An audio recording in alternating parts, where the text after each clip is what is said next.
introduce them to me. Welcome back, everybody, to the Drexel Free Thought Society Weekly Podcast. This is the second part of the show. We're going to primarily be talking about, I was about to say Ken Hovind, different guy. Ray Comfort's awful movie. Just as bad. But different brand of one thing I do want to say is we are now live on Skype. You can call in with your comments or questions or concerns or arguments or bitter insults. Yes. At any time. We are just Drexel Free Thought, all one word. Just find us on Skype. We'll add you immediately. We'll put you on the show. You can also email us at drexfreethought@gmail.com, or you can find us on our Facebook, or join our Twitter, or find our website at drexelfreethought.org. We appreciate Like I was saying, we are starting with the Evolution vs. God movie. We talked about it a little bit last show, but we didn't go into nearly enough detail. The idea of the show is to have a formal, fantastic, vigorous analyzing of evolution and show that it is completely based on faith and that there's no reason to believe that evolution ever happened, and apparently this means that because evolution didn't happen, God happened. That's going to be our first line misconception. One thing that goes on a lot, and I think you've all probably heard it at least once or twice, is that, as long as we disprove all the sciences, God will just kind of take its place automatically.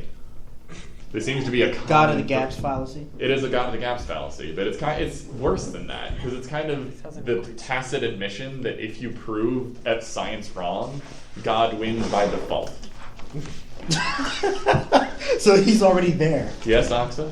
All science, does that include math? I don't know. I don't think he even cares about numbers. I don't because make 1 this plus argument. 1 always equals 2. It's only because we agree to it. Unless it equals 1. No, it doesn't. Unless it equals fish. Unless it equals 3. No, there's here's just a mind-boggling nonsense. Do you guys understand, infinite series is? Yeah. Apparently, if you do, I forget the actual numbers. I think it's, 1 to infinity. Uh-huh. If you add the infinite series, it comes out to -12. Really? Yeah. What the heck? So all these numbers, all of which are greater than -12, add up to -12. No, there has to be a fallacy in there somewhere. I don't think... I could be completely off on this, and feel free to correct me, internet people, but... Salute, Josh. It's just kind of showing that although math proves stuff, it doesn't mean it's going to prove anything that you think it's going to prove. I'm sorry, that doesn't make any sense, period. It So doesn't- therefore it- it's wrong. Shut up. We created. Also, stop playing near the speaker. Sorry. It's going to only pick up crinkling sounds. Sorry. Anyway, so there's that particular argument just kind of laid to dust. It's proving, or let's say that evolution is disproved tomorrow, rabbits in the Precambrian, or all the bones actually are made of pasta, and we just didn't notice. Or Satan created him. Or Satan comes up and goes haha, well actually that doesn't count. But I'm just saying Why that no, I'm just saying the point of my point is that if everything about evolution was utterly disproved tomorrow, that in no way proves that Jesus existed, or that salvation is needed, or that God is real. You still need to prove all of those things without evolution being a thing. There is such a thing as proving from a negative, I guess. Support for evolution is kind of that. There has never been a fossil found out of place. It's kind of like if you make a prediction that says if I look over there, based on the information I have, this should not be there, and you look over there and it's not there, that means your hypothesis was correct. Yeah, but we were just talking about misconceptions that, I'm not saying this is true, but some scientists will fudge data to make it seem like something does exist or doesn't exist because it goes with what has already been proven or disproven. And those things get completely destroyed. Were you taught to do that? Because the community What? won't allow that. Were you taught to No, fudge No, that? I'm saying people do Yeah, that. of course. Scientists aren't infallible. Yeah. And also when money is on the line for grants or whatever. But the idea is, once that gets on the record, even if it doesn't happen immediately, it will get if it's relevant to anyone else's research, they will completely destroy it. I would like... This is the idea of peer review. Peer review, in its nature, destroys bad ideas and replaces them with more accurate information, eventually. I would like to say something. So how this is trying to go about and say, oh, evolution is wrong, let's disprove it. Even if he disproved it completely, even if it was completely wrong. Stop bumping the table near the speaker. Sorry. That wouldn't mean that God was real. It's like we have things in science that we know now are untrue, that we tried to prove, quote unquote, through science. Way back when, we thought that leaching would cure all the diseases, or that we thought that that everything went down to a singular element. Yellow bile, blue bile, black bile, whatever it was, and we found out that it was wrong. The scientific method wasn't created yet. Well, yeah, but even if that was by the scientific method, that wouldn't mean that the scientific method is wrong. It just the scientific method is the inquiry of what we know to be true, and of course. Not really. The scientific method is more about coming up with a hypothesis or like a question and testing it. Testing it in a way that's most logical to us, even though not at all. No. Really? A lot of hypotheses have nothing. Like, this is the thing that I hate. This is a misconception. Lies and Misconceptions Day. Developing a hypothesis has nothing to do with logic. It's usually the opposite. You're like, oh, I'm going to do some background research, and I'm going to come up with something really ridiculous. Oh, yeah, I did see that. And see, do I get something out of it? It's like a lot of things, like, okay, so there's a thing that Dawkins said a while ago that's kind of like, we live in middle Earth, like middle world, nothing's too big or too small, nothing is too fast or too slow. We're in the middle of basically everything. So our brains are really bad at figuring out ideas about how the world actually works. So that's why we form hypotheses of things that seem to be happening. Like, you're just kind of like, oh, I was doing some research yesterday on an unrelated project, and I dropped this like apple on the ground, and it fell right to Earth. Well, that means something. I'm going to do experiments to figure out why stuff falls to Earth. Well, it wasn't logical to him at that time. Yeah, it's just like, why does it do that? Okay, especially because I don't like. This is Newton's day. Like, we still had issues with figuring out the Earth was flat or a sphere. Well, if it's neither. If the scientific method is based off of a logical fallacy, then it's not. Not based. No, there are more things than just logical absolutes and logical fallacies. These are all. This is taking an idea and testing it against reality. It doesn't matter what that reality is. It's just what is actually happening around us in the world. So it's kind of like it doesn't matter the idea you come up with, as long as you test it against reality. It doesn't matter if it follows your internal logic or if it seems to be following a fallacy. If it goes with what is actually happening in the world, then that is what you measure the data against. So that's why we're so iffy about certain things like quantum mechanics, right? Because we don't have enough of the technology to adequately verify stuff. Even if the math totally checks out, we still need to actively observe it. Because it's not based on absolutes. It's based on it's only built no, but you see, like, nothing in science is based on absolutes. It's only based off the data that we are able to gather against reality. Kind of like when I say, oh, I have a stop error code. Let's Google it and see what the problem is. And I keep trying until I figure out the problem, right? Yeah. Yeah, you just keep going against what the information that you have available. Huh. And the idea of science is the information we have available is the entire universe. And you can repeat it. And other universes, kind of. If you believe that. Apparently, I don't know. Yes. Hand's starting to hurt. Because I want to bring it back to Ray Comfort now. And what bothers me the most about Ray Comfort when it comes to evolution is the fact that, as far how I look at evolution, he doesn't understand that it is a science. Well, yeah, that. But it's the fact that, and this is a problem with a lot of Americans, is that evolution is merely a process. It's a process of populations of certain living things changing over a period of time. That's the most simplest form I can put it in. The thing is, people tend to attach on these emotional, these ethical values to evolution. Like people say evolution is wrong. People say that, well, if you like evolution is evil. Yeah, evolution is evil. We keep attaching on these other things to a simple process. Like that's like saying, oh, digestion, that's a sinful thing. But it's like it has nothing to do with morality. All digestion does is just process different vitamins, minerals, and nutrients in your body. Well, the same thing with evolution. All evolution says is that, hey, over a period of time, this population of living things is going to change in some form, phenotypically or genotypically. That's all it says. It has nothing to do with, hey, this is an evil purpose. People give it this teleological. This is a huge thing that a lot of people do, and Ray Comfort has done before. Yes. Where he tries to bring it back to. Let's talk about all the atheist evolution regimes that have existed throughout history. He did that in the video. And he did that I don't know if he did it in this particular movie, but he did it in the rational response debate, which I highly recommend. He was trying to push the notion that it's just like, oh, clearly the social Darwinism is just a natural progression. And it's just like, actually, was that in the rational response one? It doesn't matter. This is an idea that's been pushed forward a lot. And it's just like, it doesn't, even if that was true, it doesn't matter. And evolution still happens, even if it magically leads to social Darwinism. It doesn't matter.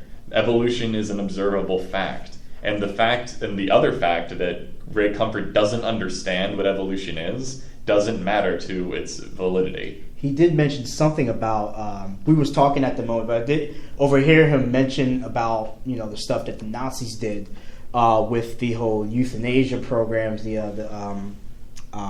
eugenics programs and everything. Because he was like, yeah, well, they're using evolution. He believed in the social Darwinism, and so therefore it's evil. But it's like, no, what somebody did was they understood certain parts that they wanted to learn.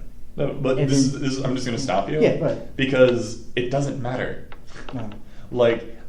Sure, let's just say 100, just for the sake of argument, 100% the Nazis were using evolution ideas and atheistic ideas to make all of the decisions. I don't think that's true at all, so do not quote me, internet people. But let's just say that's true for the sake of argument. Yes. It doesn't matter. Evolution still happened.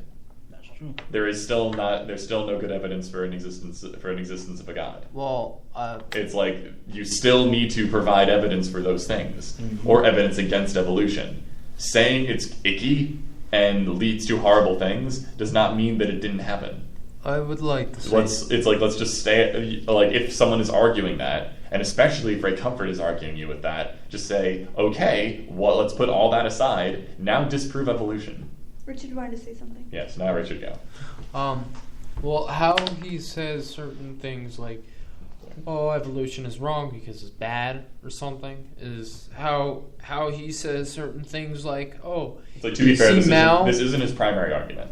Oh, well... Just to make that very clear. I'm just going to argue this point. It's like his argument, or another fundamentalist Christian's argument that, these people were atheists and they started atheist regimes. Mao Zedong, he started a form of communism, and Stalin killed many people in a form of communism, and he was an atheist. The fact is a lot of people don't understand that communism, if you really look at it, is a religion. He's just to continue on that thought. Yeah. Because it's just even if the society is without a religion, yes, that would technically be the definition of atheism. It doesn't mean that the driving force behind it was a lack of a belief in a God.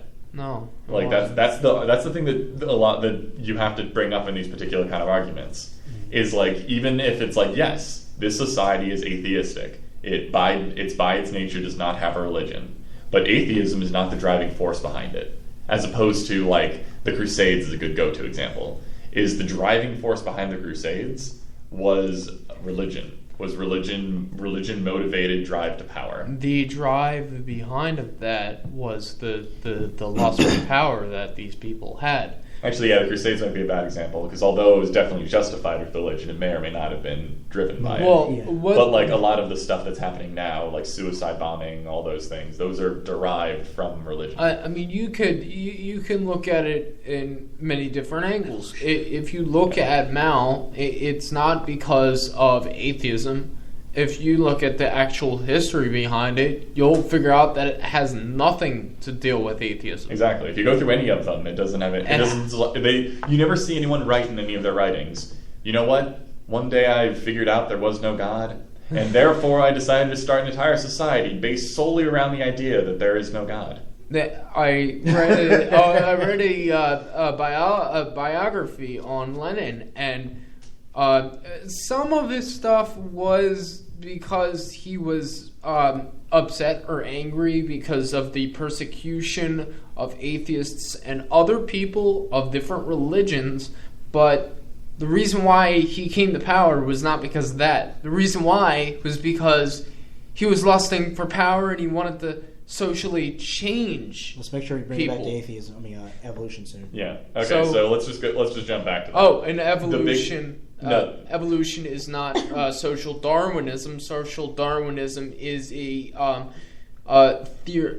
theory made up by an economics person. Yeah, no one should take that argument seriously. It's just ridiculous.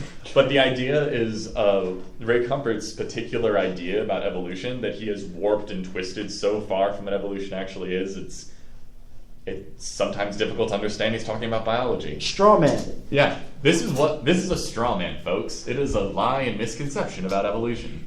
One of Ray Comfort's primary ideas is the idea of a kind. And I didn't bring it up directly. Dante, if you actually look on your phone at some point, look up where it defines kind in the Bible. Mm-hmm. Because if it, what he brings up is that kinds are like the basis of Darwinian evolution. He'll always say it like that. He'll just be like, Darwinian evolution means you have to find transitional fossils of one kind of animal becoming another kind of animal. This is a fundamental misunderstanding of how evolution works. By definition, an animal to reproduce another animal, like have a lineage continue, necessitates that the mutation that happens in the species is small enough to allow the animal to have, be able to continue living and reproduce, but large enough to have a benefit to that animal. Basically, to make it so it will be able to reproduce other than the other animals that would reproduce anyway. And eventually that trait will proliferate throughout the species and blah, blah, blah, blah. Ray Comfort doesn't have any idea what that means, or he refuses to, and is convinced the only way you could prove evolution is by having a sheep give birth to a chicken.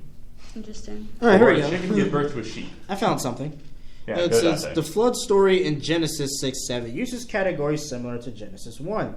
The purpose of Noah's animal collection is to preserve a small breeding population by pairs and sevens. Thank you. The kinds, quote unquote, of animals taken onto the ark are able to breed together successfully with others of that same kind.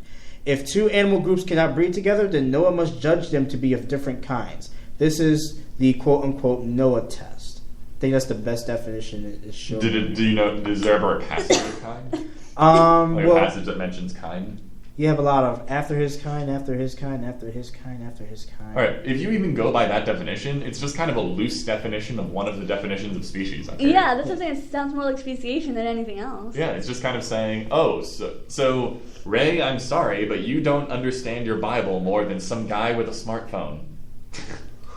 If you understand what a species means, all it means, there's a lot of definitions of species, I admit that, because it's complicated. But one of the prevailing ones is just that two things getting together, if they are of the same species, then they are able to produce viable offspring. Viable meaning alive and be able to reproduce also. So you can make a mule from a horse and a donkey, so but technically they're sterile. So it's Yeah. technically not a completely viable offspring because it cannot reproduce by itself. It's a really good animal, it's really strong, but it doesn't work. Isn't that It's a lion. hybridization? How the certain types of birds breed, and another bird comes up, and that bird's Well, not able to it's breed, this is where it gets complicated because geographical barriers could count two things in different species. allopatric speciation, right? Yeah, I but think- it can also be sympatric speciation. It's just that they're in the same area, but they aren't able to reproduce anymore. I see. There could be the obvious one, these rats are on this side of the mountain and these rats are on the other side of the mountain because the mountain sprung up overnight. That would make them, although if they were together, they could produce viable offspring, but they're not anymore. So they could be considered different species. And then eventually they would. This is actually a cool one that completely disproves everything that Ray Comfort knows about anything or thinks to know about anything. Is if you have two populations of an animal that are separated by some catastrophic something, say a forest fire, and they both ran in different directions and they don't intermingle anymore, eventually they'll start adapting to the new environment and then they'll change a little bit. Every generation would have been able to reproduce the generation before it and the generation after it. They just would be able to.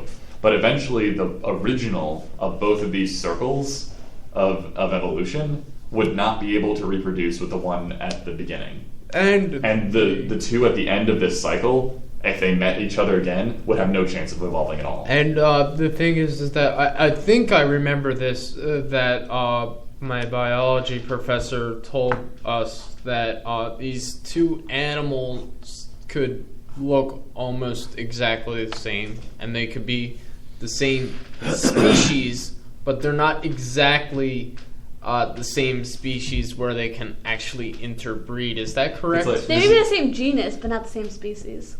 Yeah, there's two animals that that are so cool. They're at the Philadelphia Zoo, and they're across from each other. One is an emerald tree boa, and the other is green tree python. Is a green tree python. They look exactly the same, and they're But from two different continents. That's just mimicry, though, or it can happen by dolphins and sharks. Thank you. They look very similar, but Yeah. one's a Slightly- mammal and one's a It's fish. because they do look. They're both obviously sharks and dolphins are slightly different. Yeah, but I'm saying But they have the environmental effects that affects them the same way, and certain traits are just favored in certain environments, which is why these two animals that have no contact whatsoever with each other anymore evolved to be incredibly similar. Yeah, they even sleep the same way. There was a big time barrier with that. Just a quick explanation, because with fish and mammals, of course, technically mammals are highly derived fish. Yeah. So way back when, you had to split between. Actually, explain that, because that was in the video also. Oh yeah, he did explain that. Okay. Oh my god, you didn't read your inner fish? No, I'm asking to explain it because that was in the Ray Comfort video. Okay, if you have not read Your Inner Fish, it's a great book. It's by Neil Shubin. I do highly, highly recommend that book. I still have it. And it's a beautiful explanation for that Dante will give a brief interlude. Yeah, just a brief. I'm not going to go any further than fish, because that's when it gets really complicated. But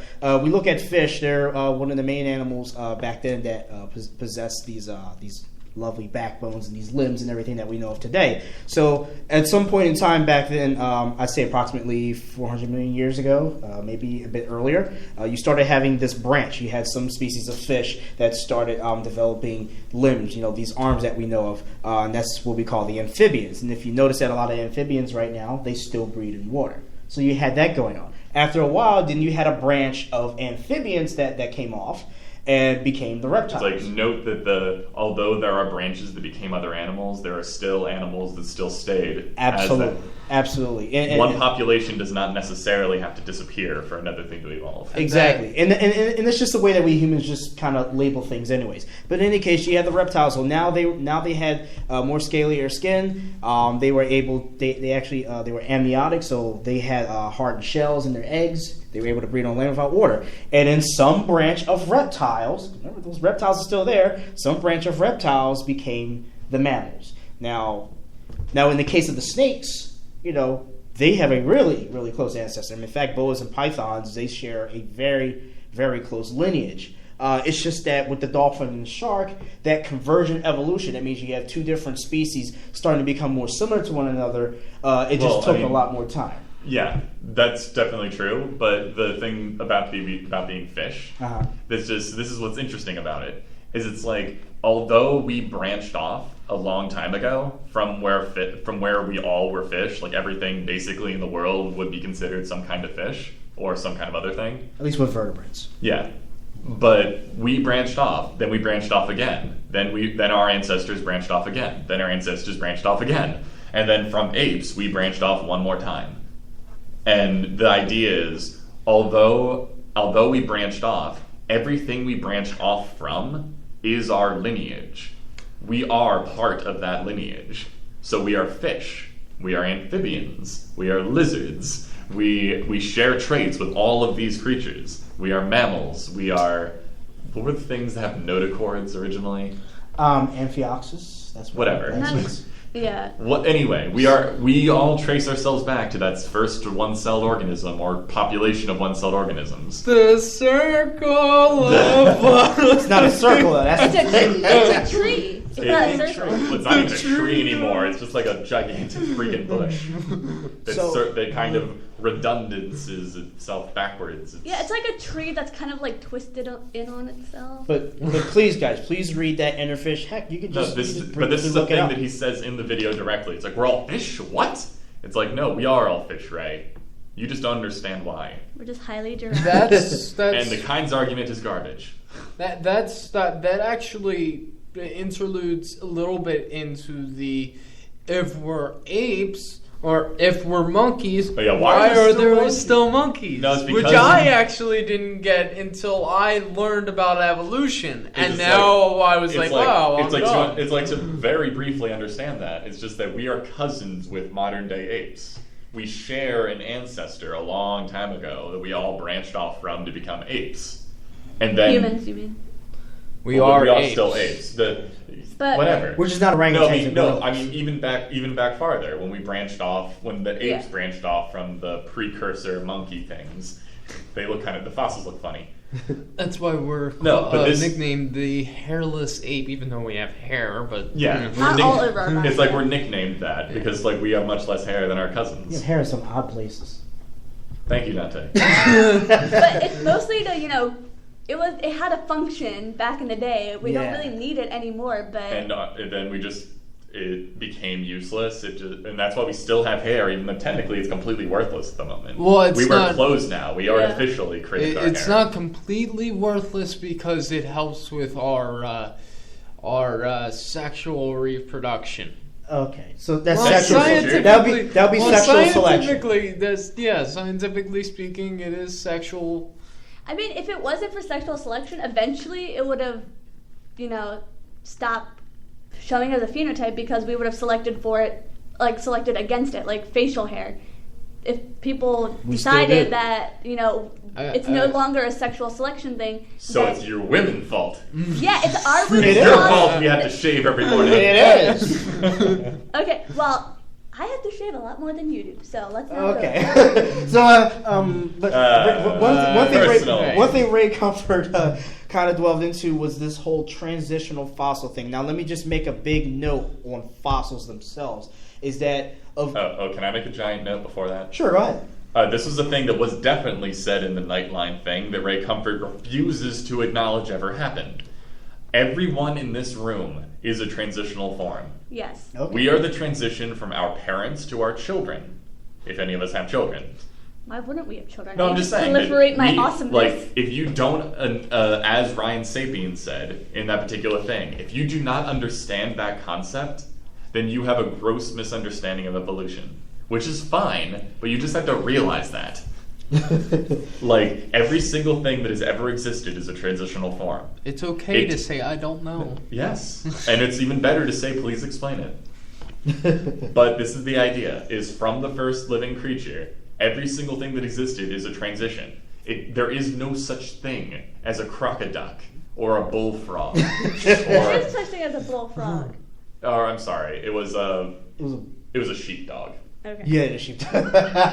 These are the things that were made up to show that evolution is crazy. It's not crazy, it's just that you don't have any idea what it is. Like, all those things that you're describing don't exist for a reason. Things need to be like their parents to reproduce, to create other things. Changes happen over time, very slowly. The best analogy I've ever heard is actually from someone on YouTube. I apologize, I do not remember your name, but she completely refuted point by point everything in this movie. And although it's easy to say that you don't let people actually answer the questions, and you edited that movie so badly that everyone that was in it, or everyone that has a voice that actually wanted to talk about it, demand that you show the raw footage because you're such a disingenuous prick. Seriously, he would ask a question to one person, and then he would show answers of a whole bunch of people, even though we have no idea what questions were actually asked. It was propaganda, basically. It was a propaganda film because he did not reveal anything or anyone's actual answers to questions. But anyway, on the point that I'm trying to make is that those transitional ideas that you have are not true. You need to actually understand the science behind it, and you need to realize that your straw men don't work, and that it is wrong, and you're a liar. I think we got it. Can we go on now? Okay. Well, I'm sorry. That just bothers me. Let me make sure my brain gets back. Also, what I was about to say. Yeah. Oh, yeah. Now, as far as transitional fossils are concerned, we must remember one thing. If you look at the planet now, we have millions of species, and then you have millions of even more individuals of those species. Now, imagine every single living thing, because remember, about 95% of everything that's ever lived is now extinct. I think it was almost like 98. Yeah, almost like 98%. 98.4. Now imagine all the individuals of those species that are now gone has lived at some time. Now look at how many fossils we have. Very, very infinitesimal compared to the things that have lived back then. It's like 0.001%. Yeah. So not many things. I hate to sound like a Debbie Downer, but some of these quote unquote transitional fossils, I put quotes around that, I use it loosely, we may never find because those individuals were never fossilized. You see, that's why I just hate the idea of calling them transitional fossils, because every fossil is a transitional fossil. Yeah, exactly. It's just another label that we came up with. Just like if you want something specific, then ask for something specific. Like let's try to find a fossil that shows when the snake jaw slowly ascended into the bones of the inner ear. Mm. Like that's something that we discovered over a long lineage of fossils. Like the whale lineage, we have substantial amount of fossils, surprisingly, on the whale lineage. Everything from when it was walking on land to when it went into the ocean. Because it's huge and it has bones. Well, no, they were pretty small at one time. Yeah, but I'm saying like they're more the bones are calcium. Calcium is more easily fossilized than anything else. Like we can't fossilize a jellyfish. Yeah. And just the we can, but not like the imprint. No, you could. The idea, like, do you know the whole process of fossilization? Yeah, I know the basics of it. It's like one reason calcium is such a good thing is because it dissolves in water. Yeah. So so very basic rundown, and I'm not an expert at this at all, but I know a bit. It's just like something dies, and then the whatever the animal is, bits and pieces of it dissolve and flow into the earth, and then other sediment takes the place of the stuff that dissolved. So then effectively the cavity that the animal existed in is more or less replaced with other material. A lot of the time some material is left over, so that's why we can sort of get like, all right, I think we have blood cells, but then it's complicated. So so a jellyfish, as an example, the cavity in which the jellyfish was could be filled in with another bit of sediment if it dissolved really slowly. It would just be very difficult. In a very good environment. We do have soft-bodied things. I'm not saying we don't. I'm just saying like it would be not impossible, but it'd be pretty darn difficult. You need really specific conditions. And another thing before I let everybody else talk, it's a somewhat weak analogy, but I think people can get it. If you ever had a pet, like say for example, I have a pet bearded dragon. He was approximately 6 inches long when I first got him. A little baby. He is approximately 16 or 18 inches now. It took me some time as I raised this dragon for 4 years to really notice that, wow, he just suddenly grew. Because I had this little baby thing, and then like months later, I'm just feeding him, I'm just taking care of him, and I'm not noticing that he's growing. Yeah. Until just one day I really actually look at him and also take pictures of my animals, and I take a look at the picture, I'm like, whoa, he looks totally different. Well, imagine that as far as evolution, but on a much larger scale. Also, this was actually, I'm sorry, I remembered the thing I was going to say. the YouTube video that I mentioned that refutes every point. This is what's in, like, if one Ray Comfort, sir, you man, do you understand that if you saw like a woman or like a little girl go to sleep and then wake up at 40, and then she wakes up the next morning at 45 years old, like, do you understand that does not happen? That never has happened? That it doesn't work that way? That it actually takes a really long time for people to age? If you understand that it takes a long time for people to age, then congratulations, you understand evolution. An animal does not suddenly give birth to another species of an animal. It basically can never happen like that. What it takes is a long series of generations. So, not even aging. Imagine aging, but as a disturbingly longer scale. I'd like Yes, to say Richard. something. Kent Ham, I know we're not talking about Kent Ham, but he's pretty much in the same category. Kent Ham said, like, oh, was your grandfather a monkey? And then he shows a picture of his grandfather as a monkey.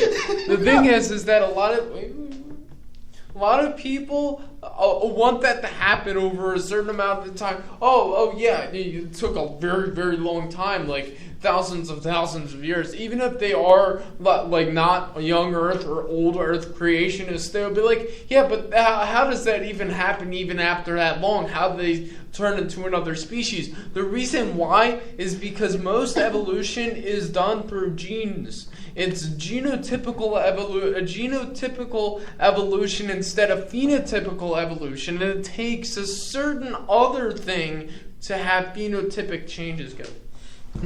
The question I would ask him is, do you look like your grandfather? Are you an exact copy of your grandfather? I don't think so. Yeah, there's probably... Yeah, there's little details about people that are different. Because going from your grandfather down to you, your grandfather and grandmother mated, and then your parents mated, and your parent, like your dad, is a combo of your grandma and your grandpa from your dad's side. Your mother is a combo of your grandpa and grandma from your mom's side. So when you get down to you, you don't look anything exactly like any of those, but you have different characteristics from each person. Now If you have, people have like the proliferation of humans from Africa, and you can just see them. You can like see their skin slowly darkening as you see like where they traveled and like how long they were in that location. You can just trace it back and be like, wow, we're just getting darker and darker and darker, and now we're all Africans. Now take Like, it's like when you look at it, it's just like these people went off to these islands, and then they're like, I'm just going by skin tone. Not even all the other like little changes that happened with dialects and culture and all the other crazy things. Stature for one. But it's just like, it's so easy to trace.